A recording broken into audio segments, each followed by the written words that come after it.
કોસંબા માંગરોળ ખાતે જે ગેંગરેપનો બનાવ બનેલો 8-10ના રોજ, તે કેસમાં સુરતના સ્પેશિયલ કોર્ટના જજ શ્રી વી પરમાર સાહેબે શનિવારે ચુકાદો જાહેર કર્યો અને 2 આરોપીને દોષિત ઠેરવા.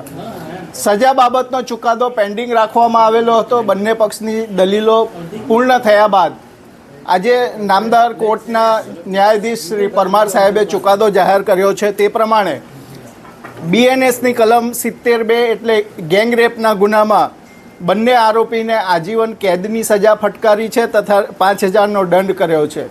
આજીવન કેદ એટલે જિંદગીના અંતિમ શ્વાસ સુધીનો કેદની સજા, તે રીતે સજા ફટકારી છે. એ ઉપરાંત પોક્સો એક્ટ હેઠળ પણ એને આજીવન કેદ અને 5,000 રૂપિયાનો દંડની સજા કરી છે. એટ્રોસિટી એક્ટ હેઠળ પણ એને મેક્સિમમ સજા ફટકારવામાં આવી છે તથા દંડ ફટકારવામાં આવ્યો છે. સાથે સાથે ભોગ બનનાર પીડિતાને વિક્ટિમ સહાય યોજનામાંથી 10 લાખ રૂપિયાનું વળતર આપવું તેવો પણ હુકમ કર્યો છે.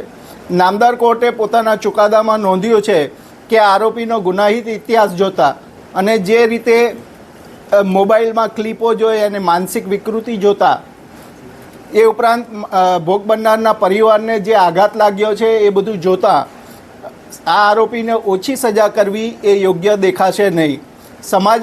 સમાજની પણ અપેક્ષા છે કે આને વ્યવસ્થિત એના ગુના પ્રમાણેની સજા હોવી જોઈએ. નામદાર કોર્ટે સુપ્રીમ કોર્ટનું એક જજમેન્ટ પણ પોતાના જજમેન્ટમાં ટાંક્યું છે કે આને શું કામ હું ઓછી સજા નથી કરતો.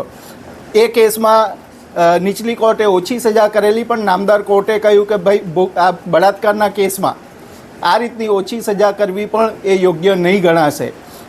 નામદાર કોર્ટે પોતાના ચુકાદામાં આરોપીની વર્તણૂક બાબતે સમાજને જે ન્યાયની જરૂરત છે તે બાબતે એ પણ ટિપ્પણી કરી છે. કુલ લગભગ 525થી ઉપર પાનાનું નામદાર કોર્ટે આજે જજમેન્ટ જાહેર કર્યું છે. કેટલા સાક્ષીઓ